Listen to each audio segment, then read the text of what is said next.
in a man's hair when you hug him, that is a very intimate thing to do. And if you're wondering why I'm talking about that, it's because we're talking about the hug heard around the world. And everyone was trying to comfort JD Vance by showing this image where he had his hand on his hip. But if you watch the video, this is not what it looks like. His hand brushed, like, he's not the problem here. No one will ever replace my husband. No.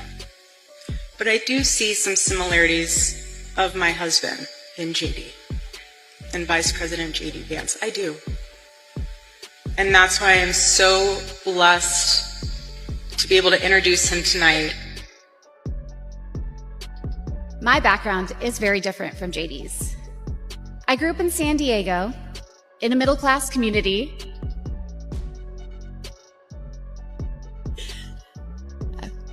With two loving parents, both immigrants from India, and a wonderful sister. That JD and I could meet at all, let alone fall in love and marry, is a testament to this great country. In the high-stakes arena of modern politics, public image is a currency more valuable than gold. It is a carefully constructed edifice built on perceptions of integrity, faith, and familial devotion. Yet this facade is often perilously thin, vulnerable to the tremors of private scandal and public tragedy. When these cracks emerge, they reveal not merely personal failings, but the intricate, often shadowy machinery operating behind the curtain of power. The stories of J.D. Vance and the late Charlie Kirk represent two such seismic events. Seemingly distinct, they are inextricably linked by a single, enigmatic figure, weaving a narrative where official stories fray, silence becomes evidence, and the public's quest for truth battles against a tide of controlled narratives.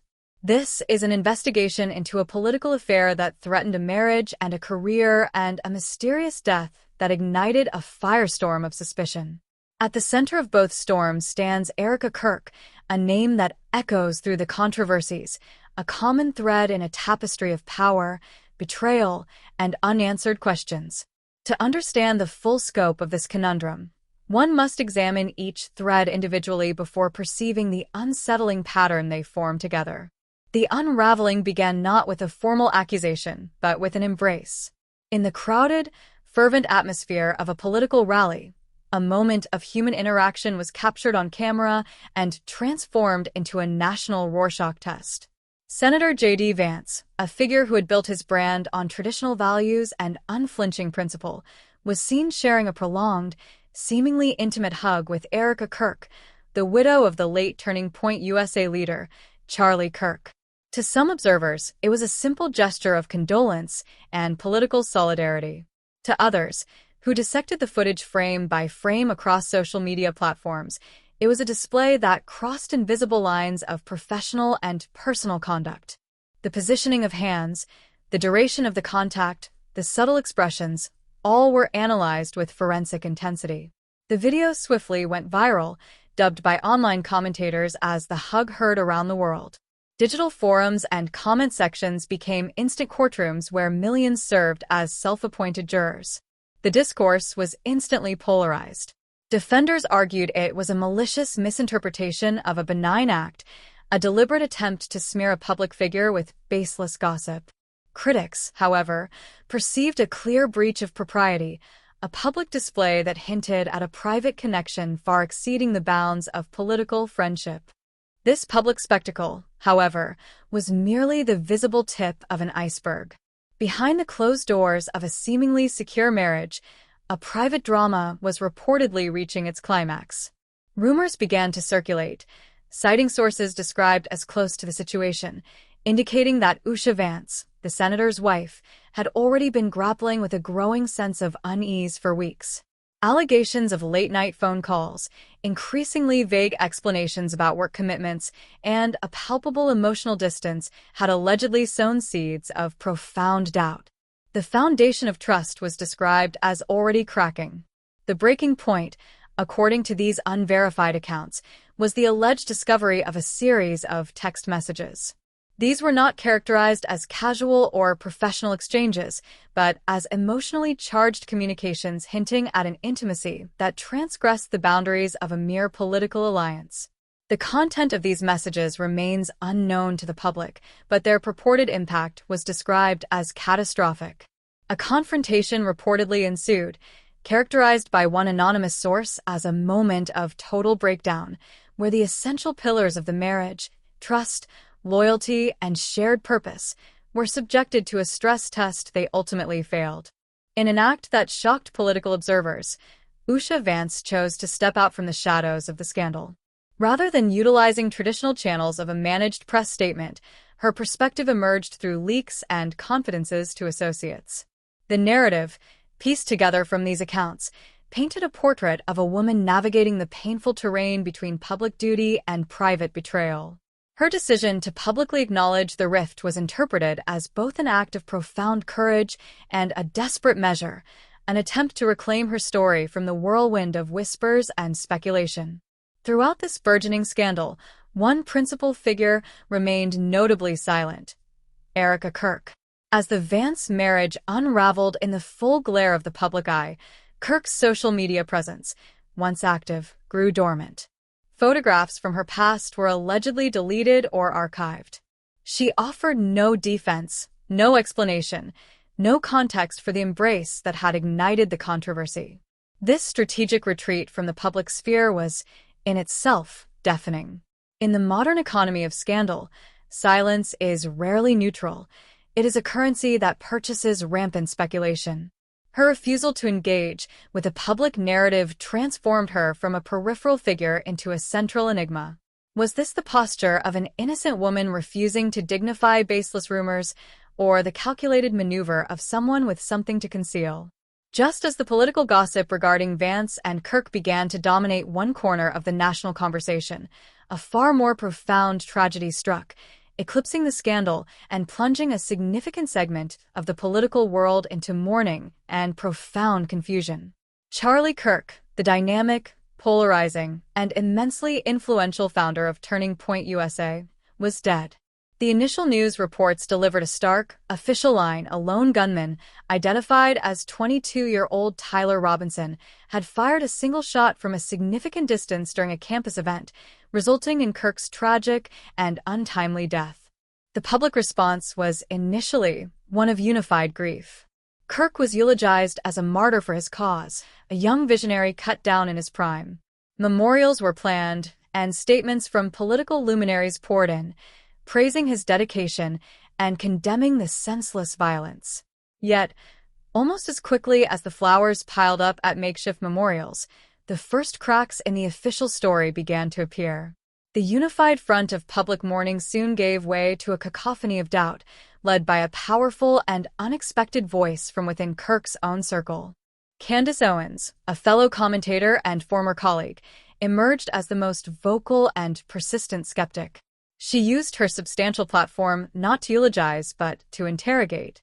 She claimed to have been present at the event and stated unequivocally that the details being presented to the public did not add up. She began to catalog what she termed microlies and miraculous explanations that defied logical or mechanical comprehension. The most glaring inconsistency, she and other critics pointed out, centered on ballistics. The official report stated that the bullet, fired from a .30-06 rifle, a powerful round known for its high velocity and kinetic energy, had struck Charlie Kirk in the neck and had not exited. A spokesperson for Turning Point USA addressed this anomaly by calling it a miracle, an explanation seemingly tailored for a largely pro-Christian community. However, to a substantial portion of the public, including many conservatives with backgrounds in hunting or the military, this explanation was not merely unsatisfying, it was scientifically dubious. The assertion that a bullet traveling at nearly 2,000 feet per second could be stopped without a catastrophic exit wound strained credulity, turning a point of forensic detail into a cornerstone of public skepticism.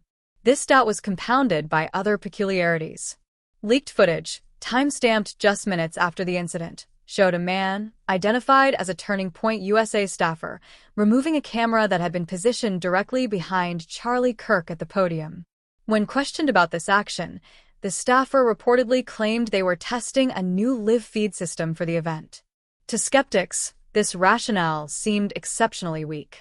Why alter a reliable technical procedure on the day of a major, widely broadcast event? Why remove a potential source of crucial evidence from the scene so promptly? The action, however innocently intended, appeared to those already suspicious as an effort to control the narrative by limiting the available evidence. This single act fueled theories of a deliberate cover-up, suggesting that the full story of what happened on that stage was being carefully curated and concealed.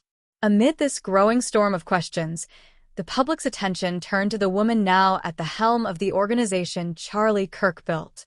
In the aftermath of the tragedy, Erika Kirk's demeanor became a subject of intense scrutiny. Her public appearances were marked by a stoic, almost preternatural composure. At a press conference, just hours after her husband's death was announced, she stood flanked by her young children, her voice steady, her eyes dry, speaking of faith and legacy. For some, this was the picture of strength, a testament to her deep religious convictions in the face of unimaginable loss. For many others, watching from home, the performance was deeply unsettling.